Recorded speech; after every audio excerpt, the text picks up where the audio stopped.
It's a big wide gravel bar area. We got a bluff on the left side going upstream, and open area, and a little bit on the right side. We're actually approaching the Incan Davis site because off to your left it goes in a little bit. I believe that's the location. But we're working on our way. We're going to take this cut through here because this is the most likely direction to travel. Now, this is the bottom of N.K. Davis's site. There's a big stump there. But you can see how tall it is vegetation-wise. It's like a bluff here. You'd be hiking down or riding a horse down that at all. So far, not real good. Here's our approximate location. We're heading east along the edge of the low bluff. Another 30 yards opens up. It's a low point there. More debris here. Open gravel bar that takes the creek way to the other side where those trees are. So that goes right to the base. We're going to take a look in here first. See where this winds up to. It looks like we're heading to a swamp. Looks like I was here before. I think I passed through here.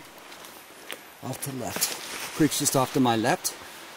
I'm now pulling a little farther to my right through this debris. And this is an open area. Most likely maintained by flow of water when it gets up. With the cut here, the edge, the water dripping into the low point of the water. But off to our right, it's still a bluff edge. If I was riding a horse, I would have stayed down low, not gone up high, and followed this out.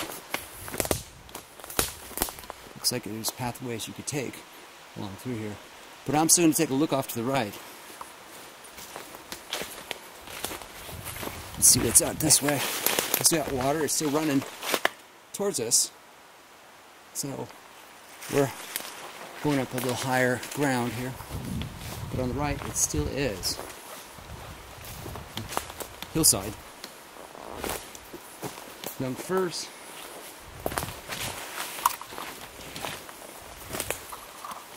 The log debris. We've got a game trail going through here. You can see it's maintained. That little creek, freshwater creek putting in right over there. And there's no way you're coming down that on horseback or anything else. So we'll keep going. It's wide enough to put a road in, but that was necessary. As you can see, we still have some height here. You're not coming off of this. This is not a trail up through here. If you're gonna walk it, you can walk this area here with the debris. Back then, 43 years ago, it probably wasn't as bad with the young growth that's coming up now. It's more open. Still no access to my right, as you can see. It looks like it's going to put back in just up here. We're almost to the edge of the bluff on this side right here. And I'm just going to go ahead and walk towards the sound of the water. On my feet we have some sand. We'll do a flipping for sure. Spread to the open alders.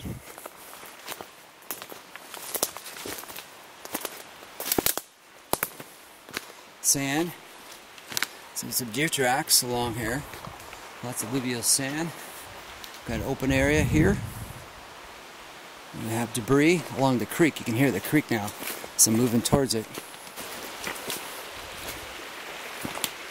And on the left side of the creek, there's a little finger that goes in, starting about right there.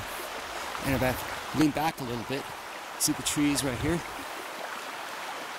And these guys go in a little bit, and then come back out over here. So you can have to check that area out there too. As you can see, it's got some slope to it before it cuts back in. This is a good landmark. Hole in the tree right there. Cavity, yes, we're trying to create a cavity right there. But this is still edge of bluff. All going through a bunch of log debris. My God, if this was a path or a trail. I'm looking for cut timber. I see debris piled. Nothing cut. which makes this relatively an obstacle course. The neat thing I see, which is kind of interesting, is there's a big root ball there. There's a bunch of debris here. But if I were going this way, I wouldn't go around the root balls. I would go right down this way next to the creek, where it's well open and nice and flat. This is Pat's path of least resistance. There's an old cut stump here. This is not. This is bushwhacking, and not the easiest route to travel. I'm back on the main gravel bar again to avoid the jungle debris out that way. No way a horse would make it through that. Looked like they could have been down for a while. And over this side, it's a creek just over there. So we're going to keep moseying through. Keep eyeballing the side on my right though. Looking for where I could open up and figure out what's going on with that. Haven't gone to the other side, just emerged from the brush on the right hand side going upstream. And I haven't gone into that section over there yet. But the creek runs almost curvy straight this way and back around up yonder, and there's the trees. So there's like a little valley cubby back in this way, which we'll have to check out a little bit later. But I'm going to focus on the right hand side. So I'm going to continue up. Nothing fits the bill on the right so far. I'm going to continue upstream towards this pot lot this way. This takes us to the end. I believe the Burns correction, make that the N.K. Davis site.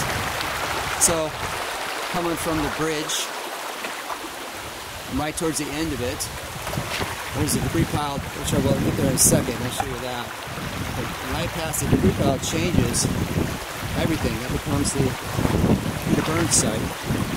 Out this way is N.K. Davis. I'm in the creek. It runs down, kind of down this end of it. And we'll have to check the tree line on the back side out this way at the turn and see what's with that. See if it fits the profile. In the meantime, I'll meet up with Richard, who came down the other way.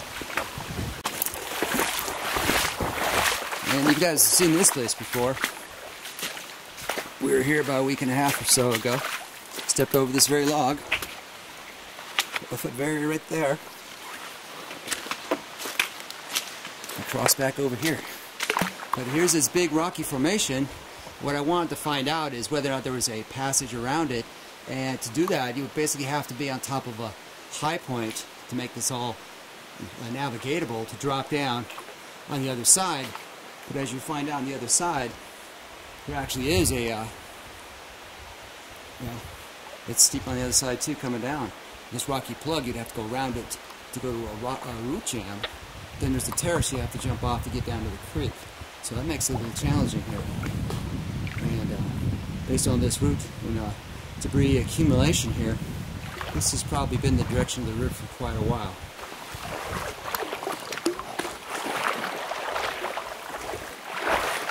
And there's all that root ball accumulation. Rocky plug. And alluvial floodplain gravel bar. See some of the high water markers come along this side. The N.K. Davis site's supposed to be out this way. I'm going to confirm that here as soon as you get down out this way. Then about 300 or 200 yards to the bat boxes. Just look that way. And the beginning of Peter Burns' site. Here's our approximate location, adjacent to the large rocky plug. Now let's meet up with Richard.